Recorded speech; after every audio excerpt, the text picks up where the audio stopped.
good evening. And if you're just tuning in, you are listening to the Angel Rock and United Public Radio Network. I am your host, Lorilei Potvin. If you are listening and you'd like to watch the show, please come over to either UPRN, as we call it, Facebook page, or UFO Paranormal Radio Network. It's also under. Same as on YouTube, or you can watch it on UFO Gods and Extraterrestrials. There's people that go on my Facebook page, I know, to watch it, as well as my YouTube channel. Just so you know, my personal stuff does not come up in comments. And I know we had some great questions and comments with this phenomenal favorite guest from my show, who I'm going to introduce in just one second. So please join us, like I said, on UFO Paranormal Radio's Facebook page, or you can join us on one of our YouTube channels I just mentioned. Hi, Dave. A little bit about myself in the show if you've never been here before. The Angel Rock, I say, cover all aspects of the supernatural as well as the esoteric field. And I have people from everyday walks of life that whatever they're doing, and these are my guests, in the way professionally or extracurricularly, my mouth doesn't want to work, they're making a positive change for humanity. A little bit about myself. I'm a Canadian clairvoyant medium, crystal Reiki energy healer, Akashic Records practitioner, spiritual teacher, and mentor. I'm also a registered nurse. And I'll give a shout out to Jeannie from the UK. She's here as well. Welcome. And this guest we just had on a few weeks ago, I know that my viewers and listeners love him. He is well known. He has his own incredible channels on YouTube, including Fifth Kind TV. He is a author. I'm going to let him fill in the blanks because his bio is so long. It's Paul Anthony Wallis. Welcome, Paul. How are you? G'day, Lorilei. I'm tip-top, thanks. It's early in the morning, so I'm in Australia, so thank you. That's right, on the other side of the world, but it's great to be with you again. Thank you. It is. Now, I know I missed a time. What did I miss from your bio? Because I think it was 2 shows ago, I know I messed a little bit of it up. So please feel for anybody that doesn't know you, because like I said, you are a favorite guest on my channel here, my show. So thank you. So what did I miss in your bio? Well, people know me for my Eden series, my books in the field of paleocontact. Mm-hmm. And paleocontact is the theory that our ancestors had contact with other civilizations, with ET civilizations in the deep past. Mm-hmm. And my route into that surprises a lot of people because my background is in church ministry. Mm-hmm. 33 years in church-based ministry as a church doctor, theological educator, training pastors, and as an archdeacon in the Anglican Church in Australia. That's like the Episcopalian Church in the USA. An archdeacon is one down from a bishop, and it's kind of a troubleshooting role. Mm. But it was the middle role, theological educator, that got me down the rabbit hole into the realm of human origins, human potential, and the question of paleocontact. And in particular, a topic called hermeneutics. And in hermeneutics, that's a new term for me. Go ahead. Sorry. I'll tell you what it means. Hermeneutics is the principles of interpreting ancient texts. Got you. And so that's something that I would train pastors in. And we'd look at things like form criticism, which is where whatever text you're reading, you have to ask, what kind of literature is this I'm reading? Is this a record? Is this a chronicle? Is it history with interpretation? Is it poetry? Is it apocalyptic? Is it prophetic? What are the clues in the text and in the context to tell you which it is? And then how do you handle it in the light of that? And then we'd also look at something called source criticism, which is simply where you ask, where did this text come from? Are we reading the original form? Does it differ from the original form? And if so, how? And if so, why? Because that reveals the author's agenda. And then always we'd ask the fundamental question, what do the words mean? And it was simply using those tools on certain anomalies in the stories we tell from out of the Bible that led me down the rabbit hole into the world of paleocontact. By addressing some key translation issues, I could see there was another layer of story hidden in plain sight in the pages of the Bible. And that was the beginning of my journey. I have one question for you, but it's going to lead into another. I wish that you could be teaching what you just put out there with looking at what we have for source material and the questions we need to be asking ourselves. Imperative, but I meant to ask you this the last couple of times. I've never asked you, so it'll be a quick answer. What exactly is a church doctor? Or I don't think I've ever heard that before. Well, a church doctor is not an official title. It describes different kinds of work that people do in churches. Sometimes they are called church doctors. They're often called consultants, ministry companions, mission companions, intentional interim. A church doctor is someone who goes and helps a church with a specific thing. And so a lot of my church doctoring has been helping churches to launch from scratch. And then some of it has been going in as a troubleshooter where a church has had a problem that it's not been able to fix. Perhaps for decades, there's been some problem that is repeated that has been very damaging and destructive to the progress of the church. And every couple of decades, it will repeat. Different people are involved, but the exact same thing will happen. And the cycle somehow has to be broken. You have to work out what is going wrong. Absolutely. How do we address it? And at the sharp end of this spectrum of church doctor assignments is the work of an intentional interim, where, for instance, you would go into a church where there's been perhaps 3 or 4 pastors who've gone in healthy, and then they've been invalided out with mental illness. Interesting. Or where for 30 years, all the children in the parish become sick. And so, you know, that there's something happening at another level. It's not just a political or a governance change you have to address. There's a spiritual layer to the story that you have to address. How do you shift that? Is there a demonic issue? I was hoping you were going to say that. Okay. Is it a demonic issue associated with the land or with the buildings or with something that's happening among the people? Or are there groups around the church that affect the health of the church? And so the church doctor has to go in, diagnose the problem, and then work out how do we address this?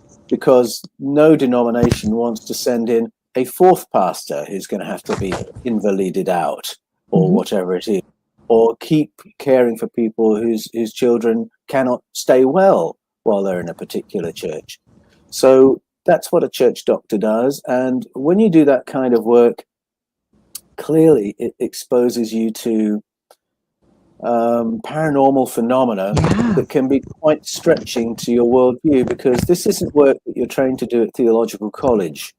You have to learn it on the job, so to speak. And so very often you're confronted with things that your training has given you no prep for. Wow. And then you have to go back to the texts and other people's texts and the folklore of people in the ministry and say, how do we approach this? And sometimes you just have to follow your nose and let spirit guide you, which is pretty much the only method there is when you're in that kind of territory. I'm going to have to ask you to come back to do a show about this another time, because I want to get to your book, because I've been seeing the reviews. I've been seeing all kinds of stuff, because even Jeannie Spencer went, wow, this is interesting. And every time I read your bio, I see this time, I go, oh, I forgot to ask him. I'm going to ask him on air. So thank you. That is fascinating. Fascinating. Because, you know, even as a nurse or a medical doctor, whatever it is really in life, but I find that if we're talking about these kind of things, there's book work, but really where the learning comes in is life experience. And you are right that something like this that you haven't been necessarily, you know, this wasn't covered in the curriculum, you've got to rely on other people that have dealt with this. What's your experience? And I imagine speaking to a variety of people and then finding something that really fits the unique characteristics, I guess, of the church that you're working with. So this is fascinating. I'll tell you a little story from this realm as while we're on a roll, because it is very interesting. I went to one particular church as an intentional interim, and I was in the weeks and months before I went trying to get some clarity, some guidance on how to approach this, because it was the most heavy duty church doctrine I had done to that point. Wow. And I kept getting the phrase, "You are going to make bitter waters sweet." And I thought, oh, well, that's a lovely metaphor. This is a mistake I often make, that when I get some resonant phrase come into my mind that seems to be from the outside, I assume it's a spiritual message. Right. And that's how I read those words, to make bitter waters sweet. And I thought, what a lovely metaphor for church doctoring. I think we're getting a little bit of noise off your mic. You are right. Thank you. I Lorilei. forgot. And Dell usually reminds me, it's my Super 7 crystal. Please forgive me, guys. And I forgot. That was the last thing. Give me a sec. Let me take it off. No worries. Hi, Carrie Longdock, who's saying hello to us. That's why I told her you were coming, because she had some great questions and comments that we got into. Thanks, I will Paul, be for ready reminding for me. your Give me one questions. second. No, we got lots. I'll be ready for your questions, Carrie. And in a moment. I really appreciate it. Thank you, because I completely forgot about it. Go ahead. Sorry. No worries. So that's how I took it, that it was a metaphor for community healing. Well, I got to the parish and I was being shown around the parish, and it was full of images of water. And the person showing me around said, "Have you noticed all the banners and art here are of waterways?" And I said, "Yes, I did notice that." She said, "That's because the name of this suburb is the name of a waterway. All the streets in the suburb are named after rivers and waterways." Make bitter water sweet is in the back of my mind. I'm thinking, oh, is this something, this is more physical, this is more practical than I thought it was. And as I got to know the history and began to hear some of the untold stories and hear some of the taboo facts about the place, I began to think the healing of the waters is something physical. It's not a metaphor at all. And I thought, well, how do I do that? I've never done that before. And who do I talk to about that? Yeah. So I was weighing up who on earth I could say this to, who wouldn't think I was absolutely crazy. So I told a young friend of mine who had been involved in some acts of spiritual cleansing that were done through the campus of the church right at the beginning of my time there. And I knew he had an amazing sensitivity because, without going into detail, his contribution on those 2 days of spiritual cleansing, I knew related to actual objective things. He had no idea, but I could see he was absolutely on the money with the things he was picking up. So I thought, oh, well, I'll ask my young friend, we'll call him Jim. So I went, and he was a young guy, he was a graduate student. And so I just tried to say it idly in the conversation. I'm thinking of doing some prayer walking, I called it, around the waterways in the suburb. Oh, he said, and he suddenly sat up and he got out his tablet and he said, "If you want to do that, you'll need to go here, here, here, and here." He brought up a map of the suburb. "These are the 3 points where water enters the suburb. This is the 1 point where it exits. If we go to those 4 points, we'll have the whole suburb covered." And I thought, oh my goodness, I asked the right person. I had no idea. He said, "I've been praying over this for some weeks." I had no idea. It was just a hunch that he was the guy I should talk to. The hunch proved correct. And then I spoke to the parish priest of the adjacent parish. And so the three of us came to a day where we simply went to those 4 points and we did everything we could think of, everything we could find in the Bible, everything we'd ever heard, every hunch we had, we followed to address the waters and seek to cleanse the waters. And if you want to know the punchline to this story, you'll have to go to my website and look it up in the Explore section. But some very powerful physical things happened that showed that something shifted on that day. But it only happened because I was following my nose. I didn't have the method pre-packaged. I just had to follow the synchronicities and the guidance that seemed to come, and the outcome was incredible. I will add just to this very quickly, though, when we're dealing with evil, My story involves something that claimed to be demonic, gave me the name, gave me the spelling. In a dream I remember 16 years ago, like it happened 20 minutes ago. I was raised Roman Catholic, went to Catholic school my whole life. I'd been made to go to church. I'd never heard this name before, but I never forgot it. It wasn't very long, the name. And I eventually found out who and what this was, the name. But my whole point in saying this is they don't forget who you are. They never forget who you are. And especially something so powerful and the people that you worked with the physical characteristics that you're talking about. Now, speaking of intuition, not that I was very excited always about you coming on here. You know that. I'm getting goosebumps saying this to you. This is my sign for truth from Spirit. And it may not come up tonight, but I'm going to put it out there. And anybody in the chat that wants to add their input. I work with two beautiful ladies with Spirit. We connect, we get little messages, kind of like what's going on with the world. Is there anything that we could be helping with or interpreting it, what have you? And one of the ladies wrote something today. She left a voice message. We have a 3-person chat. And I knew it intuitively to ask you about this. And again, it may not come tonight, but she got the message that Spirit kept waking her up during the night, telling her how important this was. Do not forget this. And it had to do with a bunch of gold shooting through the sky, falling to the ground. But the thing that really stuck with me, and all what you've just talked about, interpretation of texts and symbology on the shows that we've done together, she kept getting falling upside down 4s.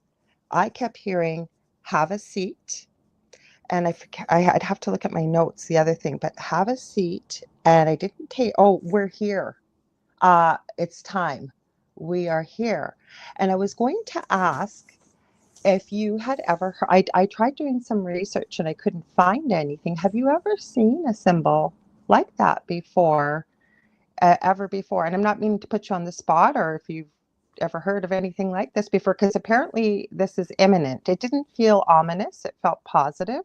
And I definitely felt an ET connection to it. Well, that was the only research I got, was some of the interpretations of the upside down 4, the letters E and T came up. I forget what, I thought, isn't that interesting? It was after. I'll stop talking because I know you're It's very interesting. I don't have any insight on upside down 4s. Mm-hmm. So we'll have to go away and do some homework and come back on that. Okay, but I told her and the other lady I work with, I said, you were coming on tonight. And again, we were laughing about how Spirit always gives us little puzzles, like what you were talking about with that little statement. I said, I'm going to ask Paul on air tonight. And I knew that we may not have the answer right now, but I'm putting it out there for anybody else who may hear this and feel like they have some input. I'm open to hearing.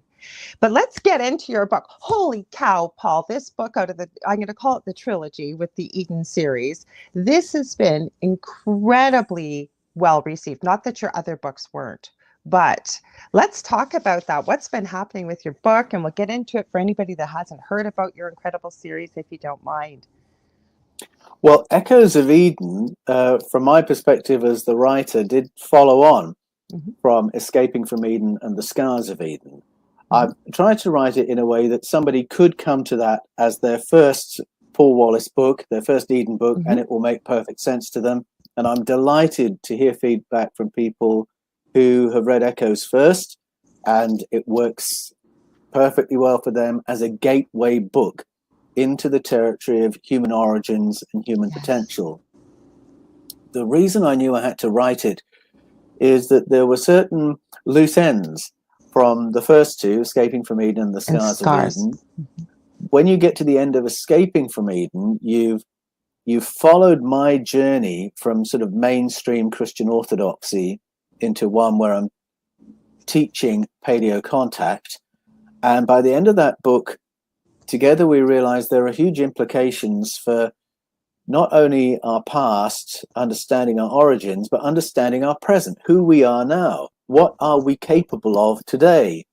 And we leave off at that point, really, at the end of Escaping from Eden. And then The Scars of Eden goes into sort of the psychological geopolitical after effect of contact in the deep past, and finds evidence for it all around the world in the ancestral narratives of cultures all around the world, indigenous story, world mythology. And by the end of the Scars of Eden, you realize that the answers to some of our deepest questions are maintained by the world's indigenous traditions. That if you want to find humanity's memory of ET contact, which is a phrase I keep using, it is to the indigenous peoples you have to go. If you want to find protocols for actualizing our higher cognitive abilities, which our ancestors said we had, and that theme is interwoven with the stories of human origins, then it is to our folkloric traditions, the narratives of indigenous peoples around the world, that you have to go. And so that's where I go in Echoes of Eden. And I find that all around the world, there is this thread of information that interweaves human origins, human potential, paleocontact, higher cognitive powers, that it's all around the world, and all through history, governing powers have pushed it out of mainstream education, mainstream news, mainstream conversation. And yet somehow it survives. Sometimes there are brutal efforts to get rid of the information that indigenous people carry. And so we have horrendous periods of brutalization, stolen generation, exterminations, slaughters. With every invasion that you study in colonization, there's this deletion of the old ways and the old information, and a replacement with the religious orthodoxy of the colonizing force. You can go to any place in any period and you'll see this pattern of official information and then the grassroots information. And it's here in the grassroots information that the insights into human origins and human potential reside. And so Echoes of Eden shows that pattern, shows how it happens, why it happens, and highlights the fact that the information is there for us if we're willing to reverse some of our prejudices and be willing to go to people who have often been the losers in the story of history, go to the marginalized and the suppressed and the persecuted indigenous traditions of the world, and that is where you will find the wisdom of the ages. That's sort of the message of Echoes, but it does it in a way that's full of story, full of humor, and full of bits and pieces you can actually do and take home and do something about. I love it. I'm going to comment here and then comment on what you said, because Dave Petrella said it may have about the 4. I'm going to back up a little bit, to do with Jesus, Jupiter. Jupiter's symbol is a 4. And Carrie says, she said this really resonates with her. I'm going to see what comes through. And the reason I'm going to tie this back to your book, this message, because I was thinking about, and I smiled when you were talking, because that was going to be something else I was going to say. What are the efforts that governments have gone to suppress this? And as always, Paul, again, not cold here, we're in summer, goosebumps, because I was going to ask you that, and you mentioned it. But that was part of this message I got from Spirit as I kept re-listening to the voice message from my friend, is enough is enough. We're here. But I got the feeling from seeing, or as I get visions, I'll hear, that right now they're moving closer to the physicality, if you will, of Earth. Yes. I know that they're here already, but enough is enough. Like, they're here, like this has to stop. Now, people listening, I'm not saying that ETs are coming here to save anybody. I think that this whole thing, and it's my personal opinion, yes, we are in the apocalypse. Apocalypse means to reveal which was once hidden. Once you take the lid off that box, you can't put it back on again. So we move forward in a new direction. It's a death of an old way, if you will. So to me, yes, we are in the apocalypse, but I think this is about humanity, like you said, going back to the old ways, but realizing as humanity, we stand together, we unite in who we are, and start discovering some of the truths about, like you said, who we are. That's right, about who we are and what the company is. in which we live our lives on this planet and in this corner of the cosmos. And in writing Echoes of Eden, I had to process some thoughts that were new to me, have been new to me in recent years, because if you say, well, if I say the word alien to most people, then we'll immediately think of Alien versus Predator, Invasion of the Body Snatchers, Mars Attacks, Independence Day. I always feel like we it's have disrespectful. I don't know why when I'm referring. We have this image that's very cartoonish and dramatic and terrifying. But when our ancestors speak about contact, they talk about a whole spectrum of contact experiences. And yes, there have been contact experiences that were traumatizing and terrifying. But the first contact experiences that most cultures report are of a positive contact, of visitors in the deep past nurturing our ancestors, teaching them how to live in balance with the planet, teaching them the secrets of agriculture so that they could thrive as a species on the planet's surface. So there's a whole spectrum in that way. But there's also a spectrum in the sense that in Escaping from Eden, I talk about the Sumerian stories, which are very, I think, they're very 3D. We've got a colonization of our ancestors that's quite similar in a way to the way we've colonized each other's countries in the eons since. And it fits with a very physical, three-dimensional notion of what contact is. You know, a UFO arrives, a flying saucer lands on the ground, and some beings come out, and we have a conversation. That's a classic picture of contact. But when we listen to ancestral narratives, contact can look like that and has looked like that, but it can also be something very, very different. And it can be something that you might miss or that you might mislabel. And so when I go to traditional healers, for instance, in Echoes of Eden in Southern Africa, to the Sangomas and Nangas of Swaziland, Zambia, South Africa, if I go for healing, they will perceive me entering the room surrounded by an invisible cloud of helpers who they will then want to tune into what they're saying to their own invisible team, because they'll be having a conversation about how to help me, the patient, progress in life and deal with my physical and other problems. I know that's how you work as well, Lorilei. In fact, there would be healers all around the world from all sorts of different cultural start points who have found their way into that modality, a modality that says that healing is a contact modality. And having discovered that in other traditions, I've gone back and realized that's in the Bible as well. It's in the Old Testament and the New Testament. And what's kind of curious is that whether I'm talking to a Sangoma in Southern Africa, or a traditional healer in Aboriginal Australia, or to the writer of 1 John 4 in the New Testament, there's often this slight agnosticism as to who or what the entities are who are providing the information. And I was sort of amused to find this in 1 John 4, because you expect the New Testament to be very, everything's buttoned down and explained, thank you, and this is good and this is bad, this is righteous, this is sinful. But in 1 John 4, the writer says you're going to be getting some good information. There may be some dodgy information there as well. So you're going to have to keep your sovereignty. You keep your autonomy and you weigh up what you hear. And just because a being is advanced enough to communicate with you telepathically, or it may be a physical entity that's got advanced abilities in travel and they can just materialize in your space and give you a message and then leave, which is like a lot of the angelic stories of the Bible, this may be very impressive.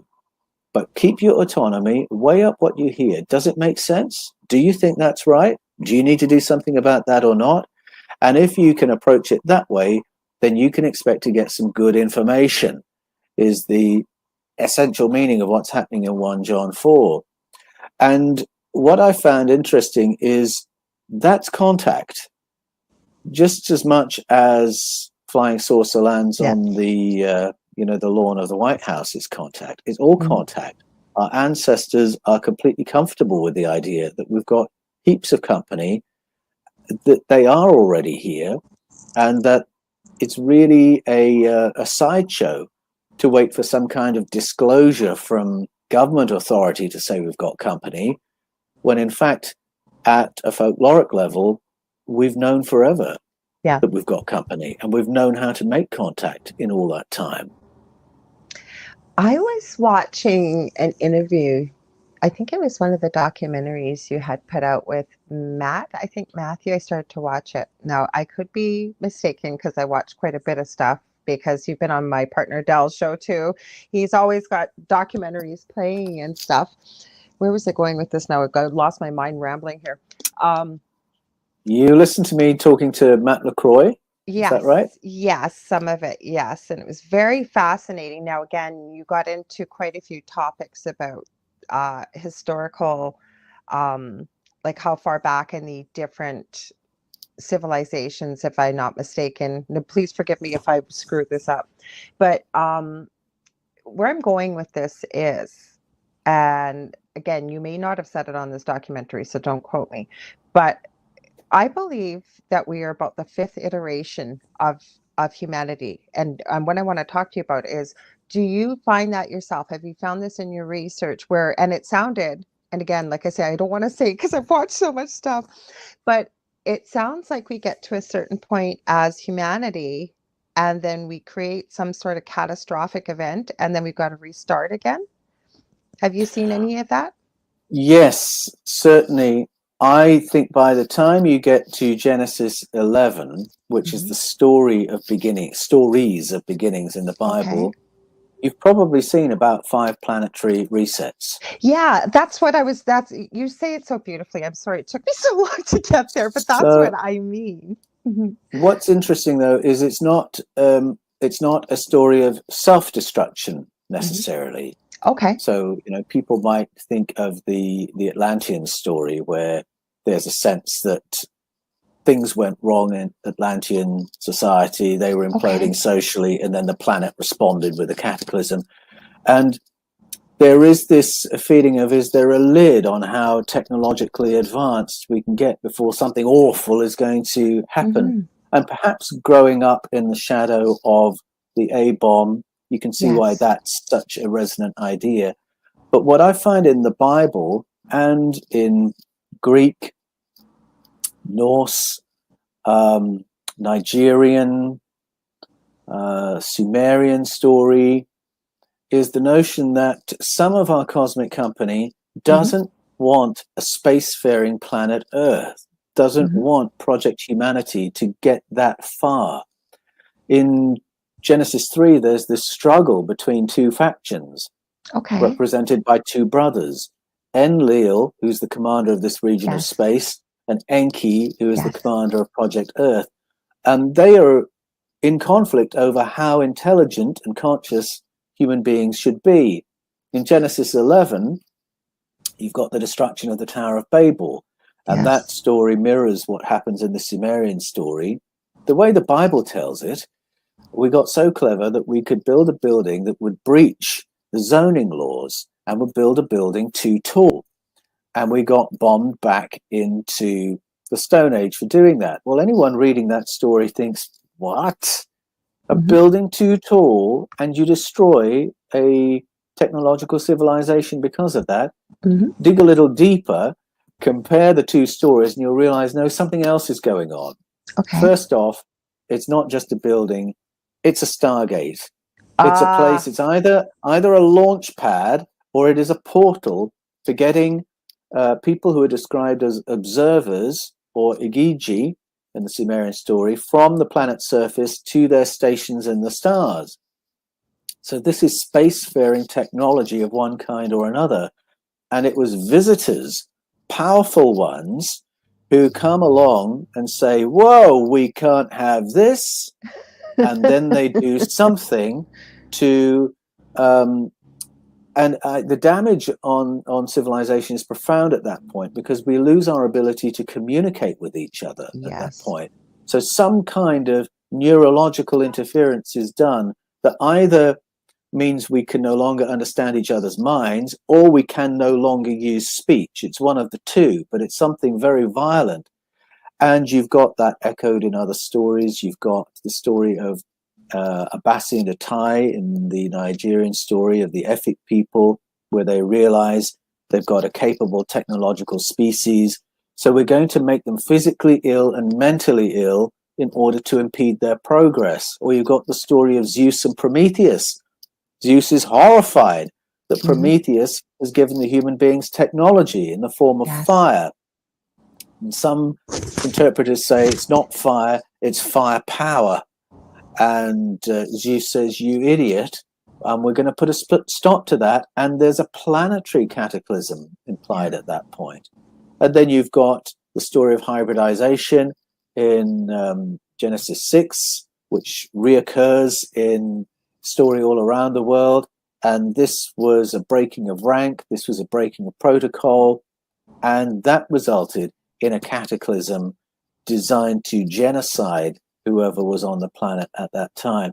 So you've got a number of stories that suggest human progress, and then we get knocked down by something external that doesn't want humanity that advanced. And this push-pull of how intelligent, how technological, how advanced, that conflict seems to represent itself in every age and every aeon. But certainly there's a story of previous civilizations in the Bible, and I would question whether all the civilizations have been human civilizations. There's a hint, for instance, in Genesis 9 and Genesis 11, that there was a civilization here on the planet before the separation of the continents. Well, if that's the case, that's before the dinosaurs, that's before the Cambrian explosion. That's not us. That's somebody else. And that's even more intriguing. That is intriguing, because I was grabbing a pen. I thought I should have known better. And I was ready for this. I really was. Like, it wasn't like I was rushing around. I always have the pen because they come up with questions. I wanted to ask you, in your research or personal opinion, what the reason is why you believe that we can only evolve to a certain level, and then it seems, from what you've spoken about, I'm finding this fascinating, about why it seems we almost have a reset, because, you know, if it keeps happening, or like you said, if this was before the dinosaurs, it wasn't human beings, who was it? Or like, why does this keep happening? Because when I ask that question in my mind very quickly, I keep hearing, because Earth is a school. We're here for the development of the soul. And that's all I got. Like I said, I'd have to go into a meditation with it, but I want to hear what you found. Well, yes, I think that is true. And a short period of time we're here too, compared to we are eternal beings, I believe, or souls, I believe. Mm-hmm. But then I would say that was true of all living beings in the cosmos. We're all here to learn something. We're all part of a cosmic learning journey. True. We are capable of going further as a race. Absolutely. I think the agreement among ancestral narratives is amazing on this. The idea that we all have latent abilities in our brains that we can access, so that we can be more conscious, we can be more intelligent. So it's not like there's a built-in lid to keep humanity down. And that's why I find a lot of stories of external interventions to slow the progress of Project Humanity.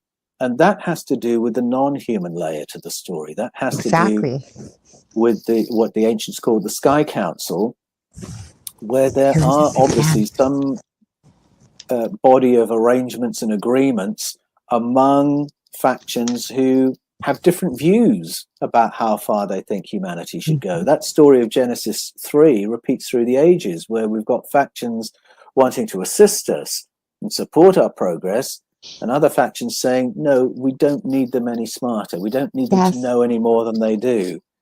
And I think that push-pull is even represented in something as prosaic as the congressional hearings or the Senate briefings, where within the Pentagon, there are people who want more disclosure and others who want less. It's all just an aspect of this covert layer of governance that decides how much is going to be allowed and encouraged on the planet's surface. But I think we have allies in the Sky Council, and I think we have company in the cosmos that is very comfortable with the idea of supporting our progress as a species, supporting our ascension, our becoming more intelligent and more conscious. And so that gives me a certain optimism for us. That's where I was going with that message that we started talking with the show with, that my friend had shared with me. That's what I felt like. It was like, I'm laughing and I'm smiling as you're saying this stuff, because I have an interview I did with a Canadian lawyer, believe it or not, never planned to get into spirituality or anything, claims he met his spirit guide on the street. And I tried heck to post that interview last week. I couldn't. Everything I tried. So it's coming up next week. Finally, his name is Garnet Schilhauser. I've been talking about this interview on my shows. And he met this homeless man on the street. He said normally he would have walked around him. He'd been practicing law by this time almost 40 years in Calgary, Alberta, in Canada.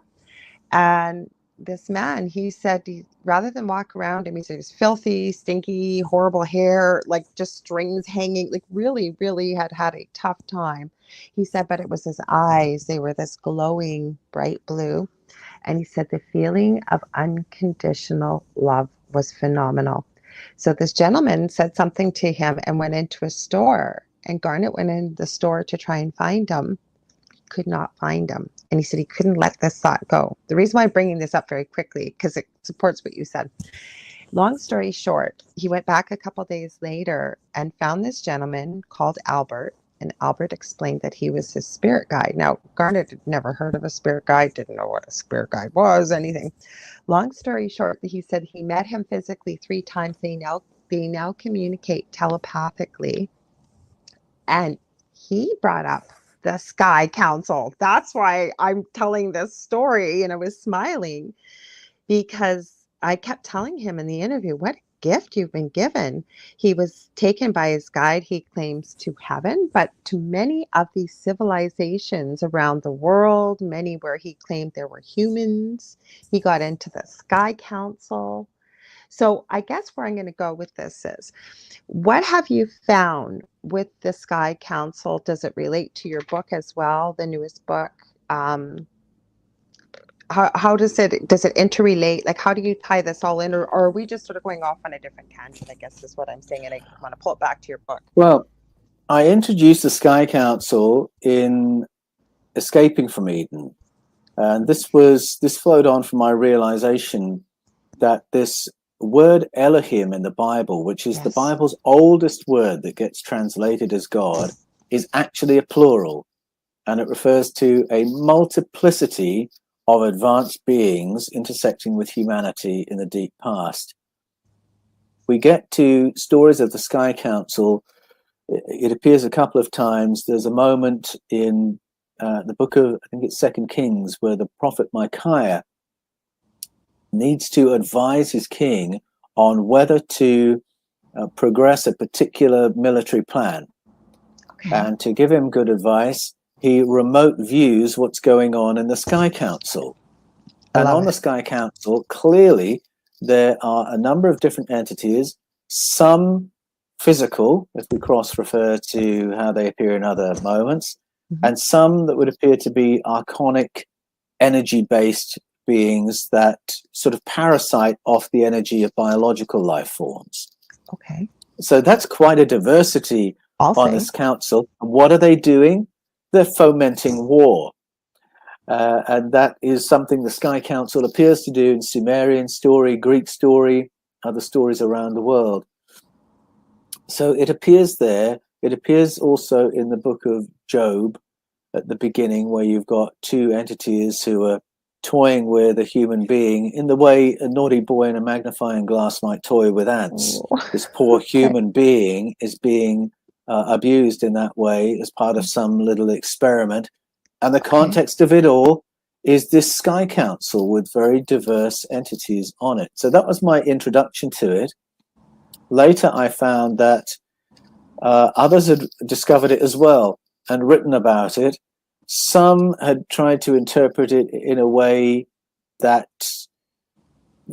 trying to massage it into their old world view of this Almighty God figure as the character in the Bible, whereas in fact, I think the Almighty God character, if we mean the source of the universe, hardly shows up in the Hebrew Scriptures. And he certainly doesn't show up in the beginning. The God stories are stories about something else. But Sky Council, where was I going? There was something else that relates to it, which I have to come back to because I've forgotten where I was going. I am just like enraptured here, like just I'm loving every second of this because, I never planned on working as a clairvoyant and all this stuff. It came from a paranormal experience with something explaining in a dream. Go ahead. I knew it would bring it up as I rambled. I just remembered. Go ahead. So the other place it cropped up in my research for Escaping from Eden, which is the beginning of my paleocontact series, was finding it in Scotland, or I didn't expect to find it, in the 1600s, in the writing of Robert Kirk, who was a Presbyterian minister in Aberfoyle in Scotland in the 1600s. Now, right away, I'm saying 1600s, Aberfoyle, Scotland, Presbyterian minister. That's a very conservative world. Yes. I'm describing. A very reformed, evangelical, Calvinistic type of Christianity. But Robert Kirk not only had that about him, he was a scholar and he was a pastor. And when he went to Aberfoyle, he sat and listened to the locals describe their own ancestral stories and their own ancestral experience in that part of Scotland. And he began to realize that their experience was full of abduction phenomena by non-human entities. And as he began probing into it, he realized this abduction phenomena was part of a hybridization program, and that this hybridization program had never been acknowledged at an official level, even though the people all knew about it. And so he began thinking about, why is it not acknowledged? Why is there this conspiracy of silence? Why is there this ridicule poured upon the locals' language when they describe these events? And he came to the conclusion that there is a non-human layer to the governance of the planet. There is a Sky Council that is in contact with our own governments at a covert level, and that there is an agreement of silence between our covert governments and the non-human layer to keep all this aspect of the human experience undiscussed and under wraps. And he published that in a book called The Secret Commonwealth. And I think he absolutely nailed it. I think what he's saying is absolutely true. He discovered it in Scotland, but the fact is he could have gone into Ireland, Wales, Africa, the Caribbean, Greece, Europe, all around the world, the Philippines. These same narratives exist. And the details that correlate from culture to culture, they're the things that really catch your attention and make you realize that something objective has been remembered by cultures around the planet. And it relates to not only there being a Sky Council, but there being a Sky Council that is in contact with us at a covert government level, which is exactly what Hayam Ashed said 2 Christmases ago. Hayam Ashed was the Brigadier General who for 27 years was the Chief of Space Security for Israel.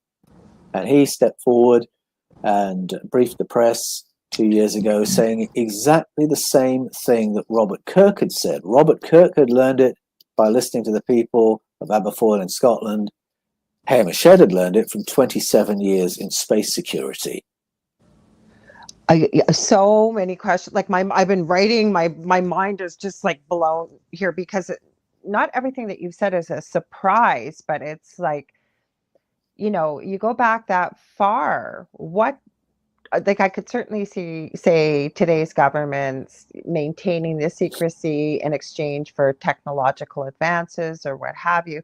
But how do you assure it over all these, it's almost eons, it sounds like, of you know, keeping this under wraps? And what would be the only thing I could think why they don't want, from our conversation right now, humanity to discover our real potential and origins, is because all control would be lost. If we were able to access what we are capable of doing, part of my message also to people always when I'm working with them, teaching, what have you, is that once humanity discovers this, I would think that the shackles and chains would be removed. But I'm going to add one more Yeah. thing to that, Paul, is what do you think, though, is keeping the shackles on our potential? What do you think that is, besides belief from childhood, what we're told, what have you?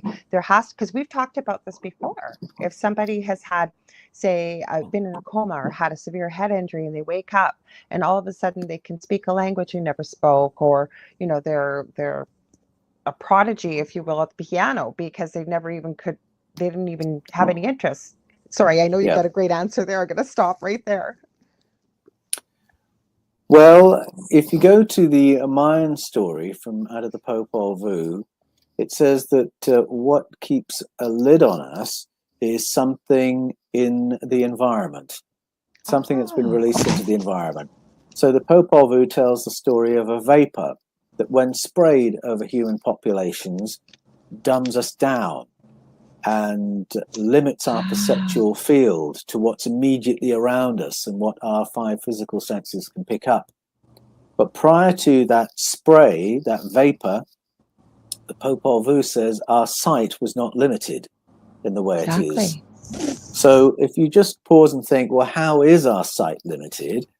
It's limited by surfaces. We can't see through, into, or behind things.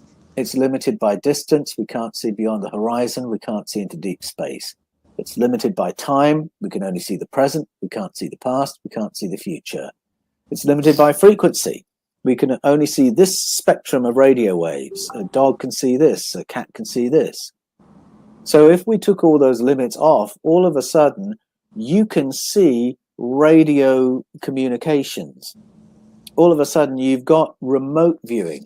You've got future viewing. You've got X-ray vision. Yes.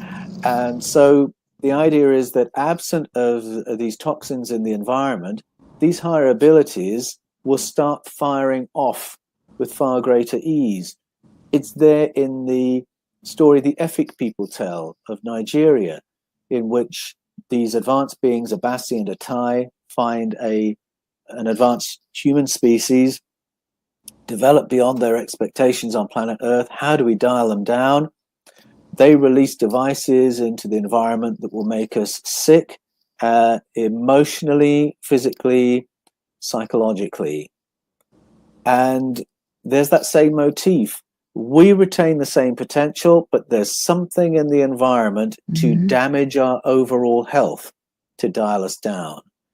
And there is a positive take home from that as well, that if you want to be maximally conscious and intelligent, make maximum progress in your life, then make sure your environment is as clean as it can be, that your water is clean, that your food is clean, that you don't live in a soup of electricity and internet, this, that, and the other. There's only a limited extent to which we can turn that down these days. But we can do things to ensure that we're grounded, earthed, and in as healthy an environment as possible, that we are as much in balance with nature as we can be, because that is the environment in which we thrive as human beings. That would seem to be the take home.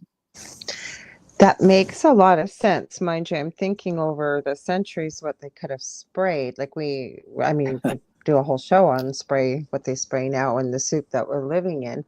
I always found it very funny. There was about 2 years ago or 3 years ago, there was this documentary that came out called Earthing. It was like this phenomenal discovery for healing. And it's like, oh my goodness, this has been around for centuries, eons. That is not new. No, The not at problem all. was, the problem was we needed that movie because it was news to a lot of us. It was. It If was. we had listened to our grandparents or Mm-hmm. to our indigenous neighbors, we would have known straight away about earthing, that it's Mm-hmm. healthy to sleep on the ground, that it's healthy Very. to walk barefoot. If you go and visit a traditional healer, one of the first things they're likely to advise you is to take your shoes off. Mm-hmm. You're not going to get recalibrated in a healthy way unless you are connected with the soil of the planet. And Mm-hmm. so it is very, very old knowledge. But the reason that movie had to be made I is agree.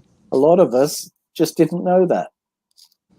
No, didn't know it. And it's the way spirits always showed me as human beings while we're here is we are meant to be in balance. That means energetically, spiritually. I mean, it could go on, but they always, and this is actually big news to people that I work with. And I'm glad because we work with the people we're meant to work with. I understand that.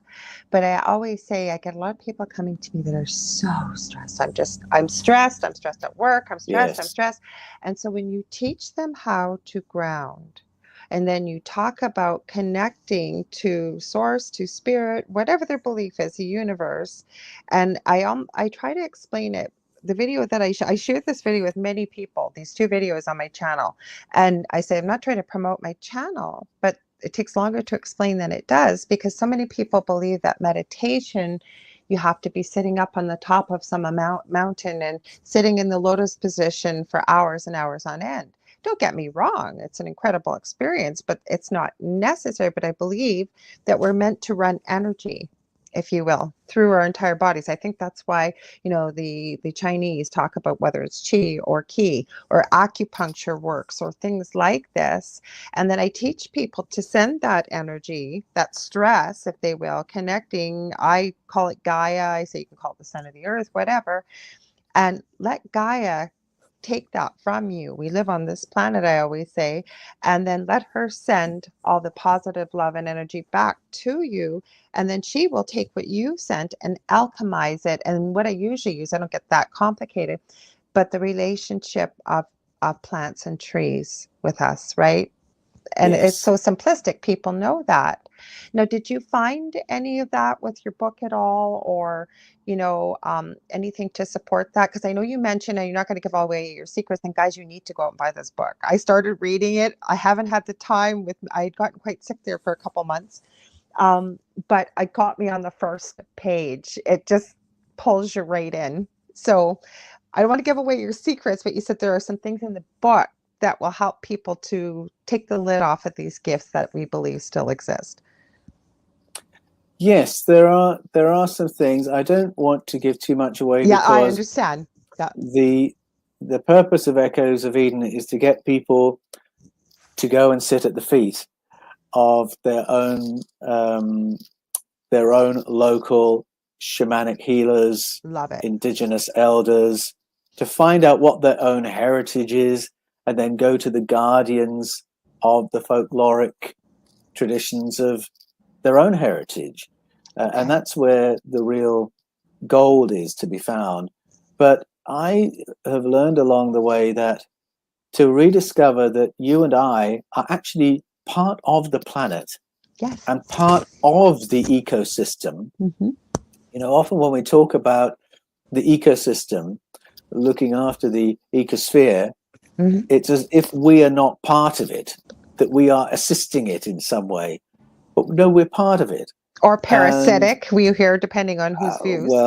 and depending on what we're doing. Yes, true. Um, but, to go back to the stories of first contact, as reported by many cultures, is exactly that, a tutelage in how to be part of the ecosystem, how to live in balance with the planet, how to eat the plants without destroying them, how to live off the plants and ensure there's a harvest next year as well.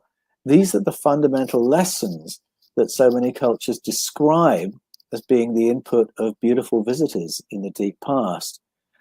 For me personally, the whole Eden series followed a time when I wanted to recalibrate depressurize, because just now you were saying how we diverted from our higher selves and our higher faculties.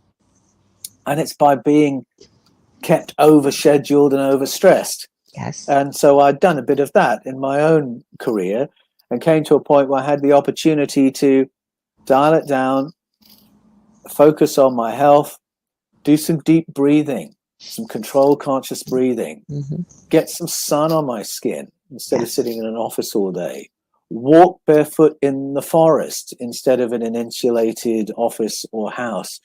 And I started doing those things. So those are all really vital things. Pay attention to what I was eating. So clean environment, clean water, clean food, deep breathing, sunshine, earthing. I started doing all those things that sort of reconnected me with the ecosphere. And what followed from that was a period of healing and rapid learning and a firing off of remote viewing experiences. And as that was happening, I had to stop and think, what does this mean? Why is this happening? Is the one a result of the other? And it was only a long time after that I realized that my ability to do the research I did and deprogram and recalibrate in the way I did so swiftly was absolutely connected with that approach to health and groundedness and connection with the natural environment. So I would encourage anyone to do all those things. I started sleeping on an earthing mat because sleeping on the ground is a little bit less practical where we were living. Yes. I would probably be in hospital with exposure if I tried that the other way. But an earthing mat does it for me. And so I'd recommend all those particular things. But then for more advanced modalities, well, you'll have to read Echoes That of Eden. answer was perfect. That's Good. what I was hoping. I know you don't. We're going to give it and again, people. I'm not saying I don't gain anything from saying this. I'm telling you, go buy the books. They're incredible. But I wanted to thank you. You answered it beautifully because it gives people an overview. And I think some of the most pertinent things that you said there were connecting with the indigenous people of where you live, but also with your own roots. It's powerful. It's even things that I'll talk about when I'm teaching. And I really regret this with my own mother's mother. And I talked to her about this. She lived into her 90s, and every Christmas she came from England. She didn't have an English accent, but she used to make this plum pudding with a brandy sauce and what have you. And I kept saying, we called her Nanny. That I don't know why we called her that, but we did. And I said, I'd love to sit down with you and write down these recipes because one day you will be gone and they'll be gone without you. That happened. But I think from a young age understood, I always liked elderly people. To this day, I do. They have so much to teach us as I'm getting older myself. But, yes. The stories and the history. But like my grandmother taught me, which is a dying art, depending on where you live, how to can, how to preserve, how to make Yes, jam, of course. how to make jelly, Yeah. how to make bread. But what I'm saying is, I think that what you said was so powerful, including Paul. And I think with those of us that do teaching is you said yourself, you shared your personal experience that even though we talk the talk, we have to walk the walk. And you said it so beautifully there with what you did. So thank you for the way that you answered it. I really appreciate it. I resonate with what you say about your grandmother. And yes, Nanny is a traditional name for a grandmother in England. Yeah. So I had a nana and I had a granny. Okay. So nana was my dad's mum, granny was my mum's mum. Yes. And granny was the one in particular who knew how to pickle things, how to jar things, how to turn things into preserves. And I've talked in a few of my videos about my grandma and my grandp, who they lived in a run of houses with strip gardens behind them. And they all shared the things they grew and produced. Yes, we do too. And that's how they got through the very tough years of the Depression, because they knew how to produce their own food. And it's not just a matter of surviving and having food to eat when you don't have a lot of money, but they had the folkloric knowledge of, if you've been stung by a bee, this is what you do. If you just burnt yourself, this is what you do. And they would have all the natural treatments available. And being born when I was always very skeptical of all the things they could offer. And now I wish I'd been taking notes, just like you were saying, Lorilei, because there was the indigenous knowledge. There was the folkloric knowledge in my own family, as recent as my grandparents, and I should have taken notes. Now I have to go looking for it, but that information is still there and still valuable and still effective. But I think we're also meant to find things when we find them, or we discover it, or we learn it, or something happens when it happens. And even though there's times when things happen where we may not like what happened, sometimes they seem pretty awful. But I always say that if we can look back with perspective, even sometimes a couple of years later, and we look back, I always find it usually makes way for something either new or something that, it moves something out of the way to make room for something else that was needed to come in. Now, people talk about that being the universe, the whole bit. But is there something more to that in your studies and your research? Is this a gift that we have to manifest from, ET, or how does that work? It, What's your thoughts? Well, it probably relates to what we were talking about before, with each one of us having an invisible team of helpers, where we will get nudged towards the information we need when we need it. But I think that certainly growing up in Britain and then living in Canada and then living in Australia, I've lived largely detached from information that would have benefited me to have known all my life. And there's been such a concerted effort to distance my generation, for instance, from the inherited knowledge of my grandparents. I think we're around the same age. Knowledge. So I'm sorry, I didn't mean to cut you off. I was going to say, I think we're about the same age, and I have to agree with you. Sorry, continue. Yeah. I was listening.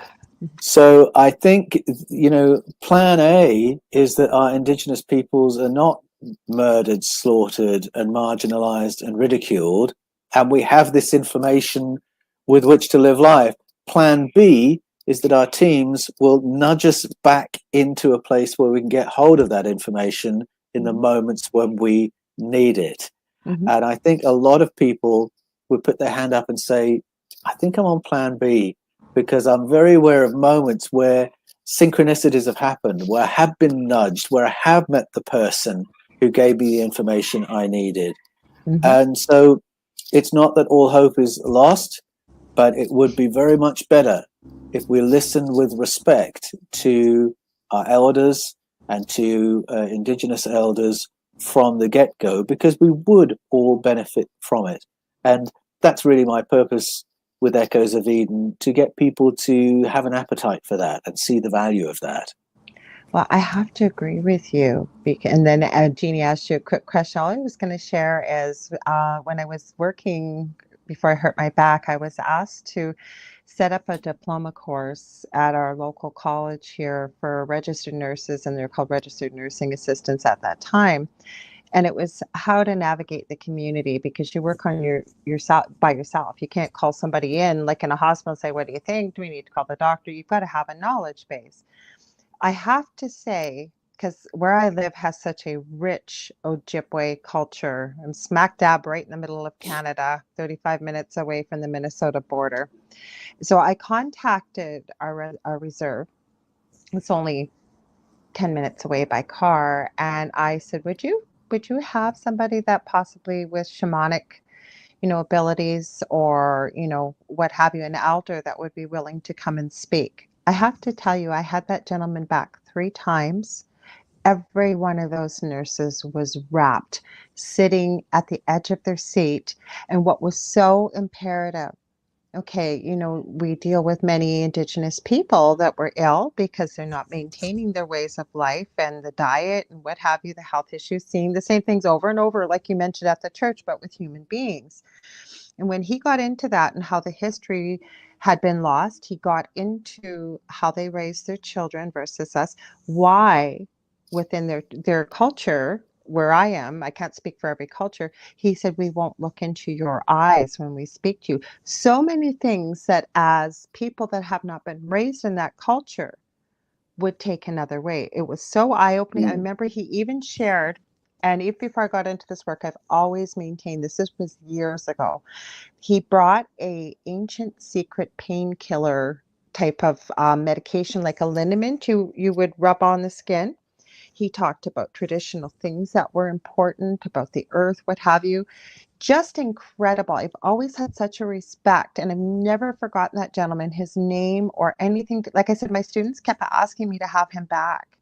And I'm so grateful for what he shared, because we were better able to take care of Indigenous people because of the knowledge he shared with us, the energetic exchange. He never accepted money for this liniment. It helped many people. Like my mother had fibromyalgia, and he gave me a bottle, and not expecting anything in return, but explaining about how equal energy exchange, if you will. The whole reason I share this is that's just my little piece right there that I'm sharing. So what you're sharing with in your books, I really hope that people can understand how important this is. Would you agree? I know you're going to agree, but if you can add anything to that, Paul. I think you said it beautifully, really. I mean, there's a reason this information survives. And I am really awestruck by what I've discovered in writing Echoes of Eden. The effort to marginalize and destroy Indigenous information has been immense. And yet there is power in the information that ensures that it always survives, always resurfaces. And I'm coming to use the phrase, the wisdom of the ages, because there really is such a massive overlap of the information and the modalities and protocols curated by different cultures around the world. And I think that the wisdom of the ages really has a power to assist humanity in every generation. And there is some other dimension to the story that means the information will never go away, will never ultimately be destroyed despite every effort. And that alone, I think, ought to get our attention and our respect and have us sitting in exactly the way you describe, in awed wonder at what we're being told by these ancient traditions. We grow up in the education system with a basic prejudice that you and I are clever and our ancestors were stupid. Yes. And we just have to flip that and suspend all our disbelief, let go of all our prejudices about who is to be taken seriously and who isn't, and listen and learn. I have to agree with you. And if we could just see that we wouldn't be here without our ancestors.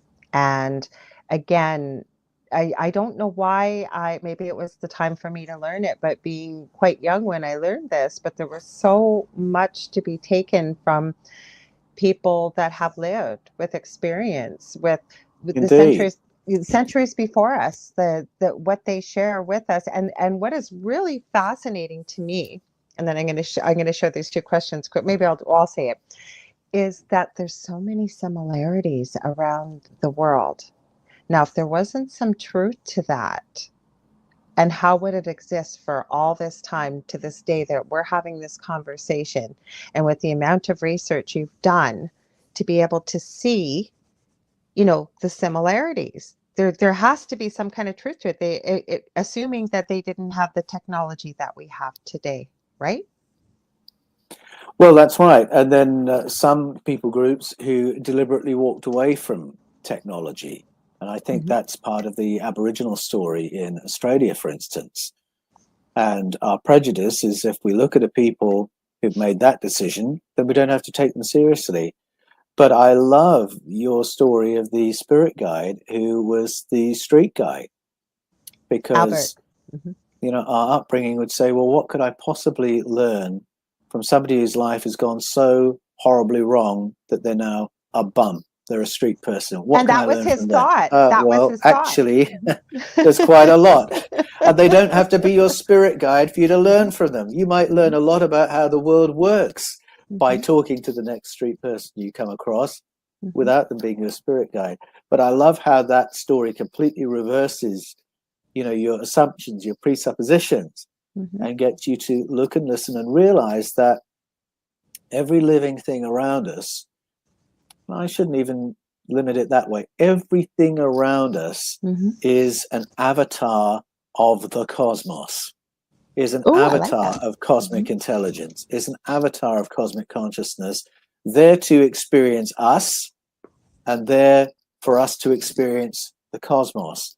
And there can be a learning in all kinds of interactions where we might not expect a learning to happen. So I'm writing a question down for you, but I want to get to Jeannie. She's in the UK. First of all, she said, I'm going to buy Paul's book. I've highlighted that. And then she put, thank you, Jeannie. She said, where did you grow up in the UK, Paul? Because she's over in the UK right now. And she likes the way you explain things. She said, very simplistic, meaning I understand what she's saying, very easy to understand. Oh, good. Well, thank you. That's always my goal. I grew up in Buckinghamshire, and I started off in a place called Presswood near Great Missenden, Buckinghamshire. We lived in Chalfont-St-Peter for a while, lived in Amersham for a while, if you know that part of the world. And that was a lovely place to grow up because it was the place where the commuter belt met farming. And so it was a nice sort of dual world to grow up in. It's given me this this love of nature that I was growing up there, and this love of animals that I was growing up there. And I'll mention it also because of my school. So I never mentioned my school before, but I'll give a shout out to Dr. Challoner's school in Amersham. And I'm grateful for that school because somehow or other, all those I'm still in touch with the school, we all speak in a certain way. And it's when you try and think about what you're going to say before you say it. And I don't know how that was inculcated into us, but it was. And I think it's probably stood me in good stead as a writer. So those are my roots. Buckinghamshire is where my roots are. But I lived for a while in the city of Bath, which I absolutely love. Lived in Nottingham when I was studying theology. Worked in London, King's Cross, Camden Town for about 8 years. And then my last decade in the UK was on the south coast in Portsmouth. And by the time I'd been there 10 years, I'd realized that the south coast was the furthest north I could live in England because I'm just wired for better weather. Which is one of the reasons I'm now in Australia, for a little bit more sunlight, because I find I really do need that. And if I don't get enough of that, then I feel very funky. I hear you. She says I highlighted, she said, yes, my first manager was from Amersham. Amersham, yeah. Oh, sorry. I'm in Essex, she said, but from East London. Oh, wonderful. Well, g'day. And it's so interesting where people grow up. In Australia, I'm surrounded by a range of accents. The general accent of Australia varies very little around the country. So when you come across someone with an accent, it can stand out. And I'm always amazed by how from time to time, I'll be in some shop or some environment and I'll hear an Amersham accent. And I'll recognize it straight away. Well, it's funny about accents, though, too, because, for example, and I'm living where I've always lived. I have no problem with travel. I'd love to travel. I have no problem even with moving if the opportunity arose. But for example, people from the area, and this is with no disrespect for anybody listening, in Southern Ontario, for example, I can tell when they're from Southern Ontario. I can tell just by certain words that they say, just probably like you say, well, there is a very distinguishable difference with people with accents from the UK or from England even. When people say where they're from. So Canada too, though. I mean, some people like Newfoundland, I have no clue what they're saying, so I don't know how anybody else would. I missed out Canada in my story because my mum and dad moved to I Canada and remember you lived said there that. Yeah. with my brother for 10 years. So that's been part of my story as well, commuting between the UK and Montreal. Oh, wow. Wow. I've been to Montreal. I find that the province of Quebec is, and I promise we won't stay on geography, too many more interesting things to talk about. But the province of Quebec, I went on a French exchange. I believe it was for a month when I was 14, and stayed with a family. And she came here the following month. And they didn't speak any English, so I had to learn how to speak French. But the biggest thing for me going into Quebec is it's like going to a different country. I feel really, really is. I don't know for yourself, maybe visiting Yeah, around it does Canada, but feel that way. Mhm. And it's so historic. Yes, Um, it very. is it is an old place in Hmm. North America, and the built environment tells you that straight away. But yeah, I think you feel it in the energy of the place as well. Yes, where I live actually has quite a bit of history, including connected to the Hudson's Bay Company, the Voyageurs, and all that, because where I live is on Lake Superior. Right, I always say that it almost looks like a wolf head to me, Lake Superior, the Great Lake, without the ears. So we live kind of on the shores of where maybe the two eyes would be on a side profile. That's the Hmm. way I describe it. But we had quite a bit of history with that, as well as many landmarks, as most people do. With there's quite a bit of legend and lore, for example. And very quickly, we have a mountain about 5 minutes away from here called the Sleeping Giant, and it's called the Legend of Nanabishu or Gichigumi. And it's interconnected with the Little Niagara of the North of Kakabeka Falls on the other side of the city. Now, the reason I share this very quickly is there is a silver mine located in the water next to this mountainous structure. It indeed looks like a giant laying down. And as the legend goes, as we're talking about stories and history, that anybody that tries to access that silver mine will perish. And nobody has been able to access that silver mine. They have indeed perished. It is one of the world's, as I believe, largest silver mines. Now, again, is there truth to it? Is there something else that's been woven into this story? It's centuries old. I don't know. Just interesting. Is there some ET involvement? I don't know. We have a very active city paranormally as well as UFO and stuff. I don't know. Hard to say, right? Intriguing. It is intriguing. No, getting back to your book. Sorry, I didn't mean to get off here because I'm just like sitting on, I can listen to you for hours, Paul. Every time I talk to you, we learn something new and it stays with me. And I Oh, told you that. wonderful. No, especially when we talked, and this was a couple shows ago about human potential and about the gifts, unlocking those with somebody, say, and I just mentioned it earlier, maybe waking up from a coma or stuff. And the point that stuck with me is you said, is it still there? Like we were talking about human, 1.0, if we're going with this theory, which I do believe that we had some ET involvement. But if we weren't with human 1.0, and I won't say it as eloquently as you did, maybe human 1.0 wasn't obliging to be serving an extraterrestrial race, so they reformatted the human, but these little secrets are still within our brain. That has sat with me for months because I think there's some truth to that. I really do. Yes, well, it's in a number of culture stories, so that makes me listen up and Excuse take me. it seriously. Hmm. And also the fact that those same cultures do have mystical and shamanic protocols designed to activate our Hmm. higher faculties. All that goes together.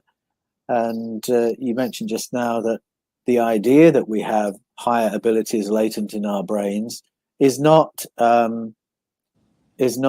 absent from the world of serious peer-reviewed science. Hmm. As soon as you start studying the phenomenon you referred to, acquired savant syndrome, you'll learn that peer-reviewed neuroscientists around the world are asking these questions. How Hmm. come higher faculties are in our brains in the off position? that they can Yes. be knocked on by accident? And can we access them without a brain injury? And I think our ancestral narratives say, yes, we absolutely can. No, we didn't get into this the last time, and you've brought it up. And this is something that I have found absolutely fascinating. Remote viewing. You've talked about it in your books a bit, I believe, because some of the questions. Can we talk a little bit about how does that come into play? What did you find out? What did you share? Well, remote viewing is one of those things that I think a lot of people, if they're in an amenable social environment, will admit they've had a glimpse of. Yes, They've I had a have. glimpse where they knew or they could see something that was happening in another place, and they're not quite sure how they knew it or how they saw it. It was just a little flash. I think it's quite common. And when I was doing my sunning and earthing and deep breathing, I was finding I was getting more of these remote viewing experiences, and I just wasn't sure why it was happening. It didn't fit into my paradigm for ministry. It wasn't information the Almighty was giving me so I could go and minister to a person. It was just happening randomly. That I'd be on the phone and I would know what the person looked like at the other end of the phone, and then it would be confirmed. Or someone would talk to me about another person and I'd know what they looked like and how tall they were and how they walked. I didn't need to know. It wasn't relevant in any way. And then a couple of weeks later, I see the person in real life and recognize them from what I've seen in my mind's eye. So I've had a few experiences like that of my own. And then a couple of years ago, I was doing an experiment with, in the book I call him Carl, and he was 6 years old, and we're doing blindfold training. Now, we were doing it because I'd seen it in a movie where people could read blindfolded. And I wanted to know, how real is that? Is that really possible? And if so, how does that work? So I was in a room with Carl, 6-year-old, blindfolded. The beginning of the experiment, all he could see was total darkness. And then after a little while, he could call the color of cards being held in front of his face. And then after a while, he could call the color of cards being held behind his head. And then the order of cards when they were stacked behind his head. And so as this progressed, this experiment, I was just running out of explanations for how this could possibly work. And then from out of the blue, the trainer, his name is Bodan, said, "Carl, what am I holding under my desk?" And Carl said, "Oh, I see 2 rounds of black wire and glass, and then I can see 2 lengths of black wire." And Bodan says, "Yes, Carl, you got it. Black wire frame spectacles." Now, those specs were under the desk of a trainer. It was off camera. He was in a different continent to us. So all my explanations of color receptors on the face, that doesn't work. That's remote viewing. How had we just gone there? So I've had these sort of piecemeal experiences of it myself. Now, through my study, I realize not only is it a notion in ancestral story, so we talked before about sight not being limited, according to the Mayan story, that our ancestors had sight that was not limited. I can find it if I go to Aboriginal elders, and they can do it. They can do remote viewing. And then as I researched Echoes of Eden, I realized this isn't just something that's part of shamanic life or ancestral narratives. It's actually been a program within US intelligence since the 1970s. They have employed people to do remote viewing in order to obtain information that has strategic intelligence value. And the US intelligence departments have had that because they found out that the Soviet Union had it. Oh, yeah. And then I discovered it was not new in the 1970s. In fact, when Queen Elizabeth I laid the foundations for Her Majesty's Secret Service, MI5 for intelligence, MI6 for counterintelligence, the very first thing she wanted was a remote viewing department. because her own scholarship had led her to believe that was entirely possible and would be the most economic way of knowing what her enemies and allies were thinking and planning. And so I go into the story of that in Echoes of Eden, how that department was staffed, what they did to achieve remote viewing, and then look at the parallels between that experience and the 20th to 21st century experience of it in US and Russian intelligence. And I give some case studies of interesting moments when it's worked in phenomenal detail in ways that are totally inexplicable by the conventions of Newtonian physics. And once you've seen it done, once you've experienced it, once you know it's something our governments invest millions of dollars into, it takes you to some really fundamental questions of what is space? What is consciousness? If remote viewing is possible, then space and consciousness are not what we usually think they are. There's something else going on, and it takes you down another rabbit hole. I love it because I agree with you with remote viewing, and people, you can do this. Now, I've had arguments, love him dearly. Joe Montaldo, who owns our network here, and he's got his own great shows, got UFO Undercover and Gray Zone Uncensored with Michelle DeRoche. And he has told me that, no, you can only use remote viewing for seeing big things. Well, I have trained, there's a Dr. Chuck Kennedy. He has a team, and he works together. I think they have a 93% accuracy rate. It's been measured. But what they do is they work on cold cases, finding missing and lost children as well as people. And I took the first part of his course. So anybody can do this. There's another one, Lori, I always get her last name. She trains with Lynn Buchanan, who is part of the U.S., you know who he is, but for listeners. Yes.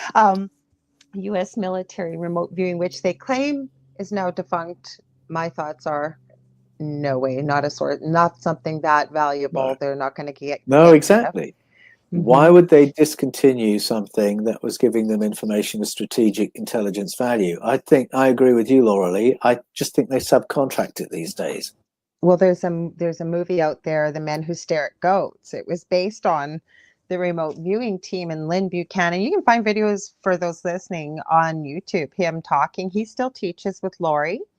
And Lori has a page, I forget what it's called look up remote viewing on Facebook. She runs a free 4-day masterclass, and she kind of get you started on it. There's various different kinds and types of things. But my whole point is, you can be taught. Like, I've run out of time, but there's been times when I've tried it, and he gives you a meditation. I'm talking about Dr. Chuck Kennedy, how he taught me, and I liked it because eventually, as you practice and work with this, he's taught people how to go and remote view and check if there's a body found, about, is their heart still beating? Are they alive? What day did they, like, really succinct information, forward, backwards in time. So there's no limitations. I mean, you can see anything you need to see. This is what the argument with Joe was, that you can only use it for certain things. There are no limitations. And I'd love to hear your thoughts too, Paul. It sounds like you agree. There's no limits. Well, I do agree with that. And I think it relates to that question of what is consciousness? And, another topic that raises the question of what is consciousness is when you study out-of-body experiences or near-death experiences, people who've had those experiences report that once you're out of the body, time doesn't mean anything. Doesn't exist. No. Doesn't exist. And space means something different.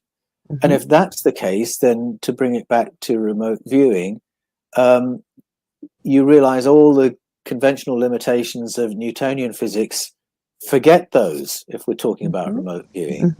And we can remote view things that are invisible to the human eye, to put it that way. I mean, there was an amazing remote viewing of the rings of Jupiter, which nobody knew existed prior to 1973. We knew about the rings of Saturn. No one had even suggested was that Jupiter Ingo might Swann have rings. Was that Ingo Swann? Yeah, I thought so. Yeah. Remote viewed it.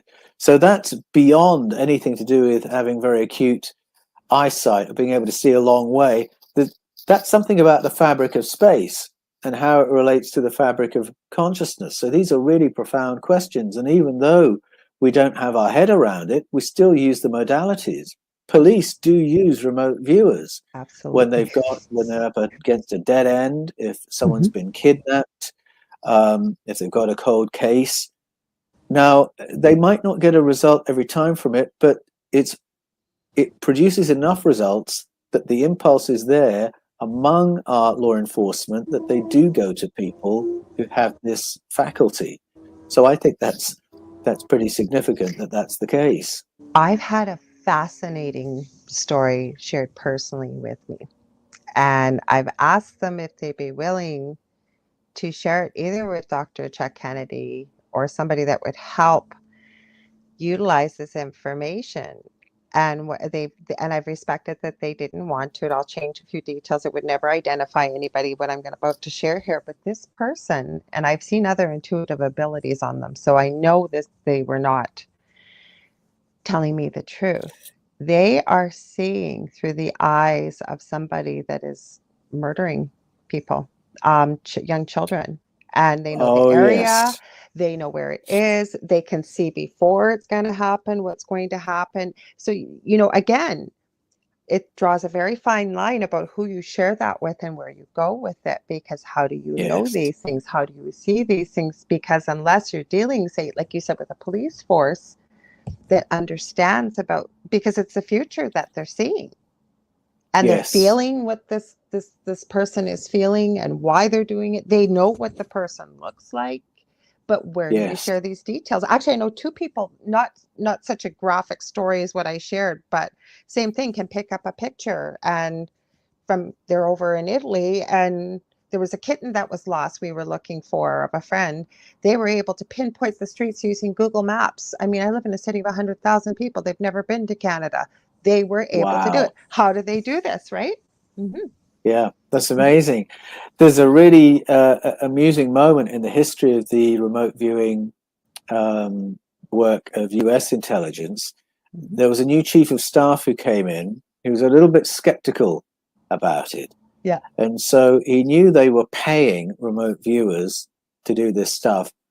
And he wanted to have some kind of a control group to get a sense of how effective these other people were. So he brought in some random others who were not remote viewers and gave them the same exercises they were giving to their experts. And they could do it. They could do it. They could do it. And so one of these random others who'd been brought in became part of the program that way, because she was every bit as good as the ones they were already paying. And I love that, because that does seem to suggest we all have this. We do. We all have this ability. It's a matter of learning to recognize it and learning to nurture it, learning to give attention to it. This child was exceptional. I wanted to ask you this. Did you say Carl as a 6-year-old? Yeah. What was your deductions as to why was he naturally very intuitive? Was he gifted? Because yes, I agree, but with that level of accuracy, space and time makes no difference. We're looking into quantum physics. It's proving that. Same as when I do a reading with someone halfway across the world, or you get people in my city saying, well, don't you have an office? Can't I come in? I don't need an office to work with you. I don't. But my point is, and I hope that didn't sound egotistical for people listening, I didn't mean it that way. But there is no, we're talking about this, there is no space and time when we're dealing with this kind of stuff. So back to Carl. What were your thoughts? Why did he have such a level of accuracy? Well, it was interesting because I saw Carl do this experiment. His older brother, their older sister. Carl was the best. Okay. And I think his advantage was that he was 6. Okay. And that Makes was my big take home from that the youngest got into it the fastest, found it the easiest. The youngest was the only one who could read blindfolded out of the 3. And all I can say is there's something, first of all, he hadn't had as much entrainment as the older ones into what's possible and not possible. Yep. Although none of them were surprised when impossible things happened, to give them all due credit. So there's that aspect. But I think also our brain waves are a little bit different at that age. Absolutely. And I know with my own kids, I've got a boy who's 7, and he will often just speak out loud a thought that I've thought in the privacy of my brain, 30 seconds before. Yeah. And what he will say is not a 7-year-old sentence or a 7-year-old thought. It's my thought he's just spoken. And it'll often be my 7-year-old who'll come running and say, "You called," and I'll say, "I didn't, but I was about to." So I just think at that age, there is a natural sensitivity. They are wired for learning and absorbing information at that age. And so I think everything is in the on position for them to see things others of us who are older might not see, or we just might zone it out. We might not give attention to it. I can think of other experiences where my kids have seen things that I haven't seen. I was going to bring that up. Because they're that age. Because their brain waves are operating at that frequency, they're picking up on things that mum and dad would miss. I will tell you that when I'm working with people with a paranormal situation, for example, I always say, listen to what your children are saying, especially younger children, what they are seeing, trust what they are saying and they are seeing, as well as your animals. Because I truly believe, and when we start to get them to about the age of 7 or 8, that's when some of these abilities start dropping off. So my next question is, because I think that was powerful what you just said, at that age, these abilities are switched on.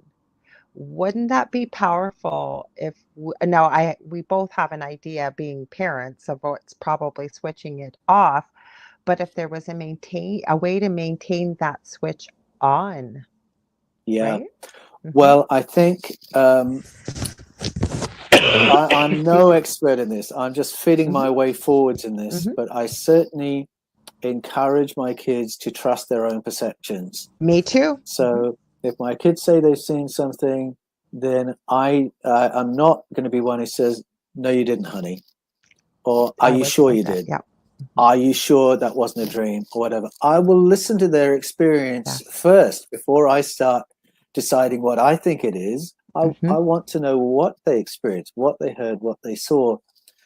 And I think encouraging our kids' creativity and imagination is another way of keeping some of these valves open, if I can put it that way.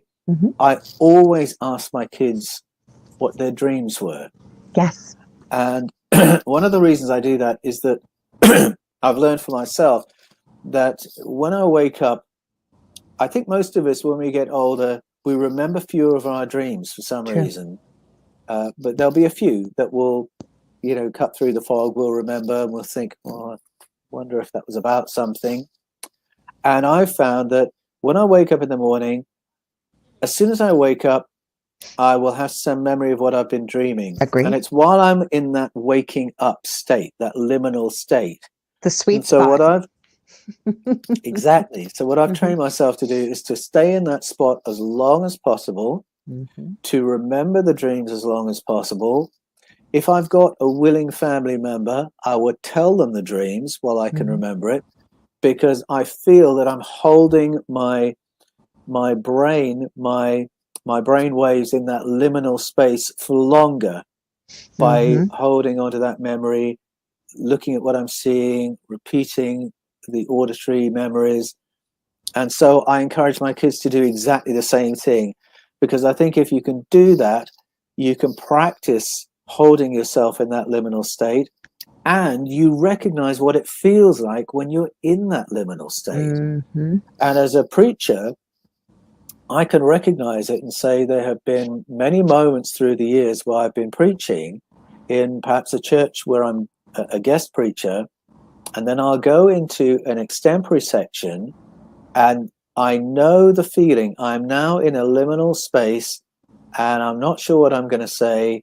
And I know that at the end of the sermon, there'll be a line of people saying, "How did you know that about us?"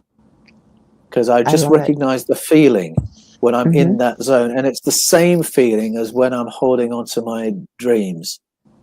And so that's a very long-winded way of saying I always ask my kids to tell me what their dreams are, because I think it helps to keep those connectors present. I have to say, Paul, being the mother of older kids, my eldest is going to be 27 and my youngest has severe autism, but he's 24. He's very much, with no disrespect, like that precocious age of a 5 to 7-year-old.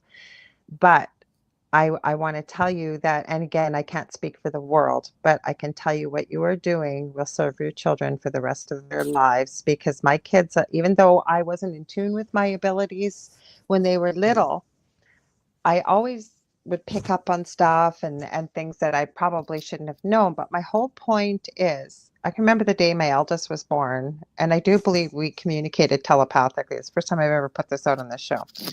To this day, my son, excuse me, he's part of the LGBTQ community. Not that it matters in any way, but he's not overly effeminate, but he'll play up this voice with me because we are so in sync. Now, I know that comes from parents to children, but he'll say, "Woman, get out of my head," because we will finish each other's sentences and what have you. And this one too, not so much, but there's a lot that's implied because he's my youngest is limited with verbal and auditory communication. But my whole point of this is my two boys, I did the same thing. Also, is they made it very clear, both of them, they could communicate with animals. To this day, Yes. they can communicate. They're teaching me how to do it. Yes. So you are doing a wonderful thing. Well, my daughter is like that. And just to pick up on the telepathy point, when you have a baby, your first go-to for language is telepathy. Yes. Because you don't have the verbal. You are trying to learn all the body language of your baby, but you and baby are both willing each other to understand each other. Baby wants you to know what baby needs, and so it's our first go-to. You mentioned talking with animals. My daughter Evie's like that. And another thing I do is to try and encourage their imagination, and there is a crossover between imagination and receptivity to information that's coming from the wider field. They go hand in hand, I believe, though. They absolutely do. So I think if you don't know how to connect with the field, then just encourage your and others' imagination. And I was one evening, I went upstairs to check on the kids before going to bed, make sure they were asleep. And my girl Evie was 10 at the time. She wasn't asleep. So I went in to kiss her goodnight and tuck her in.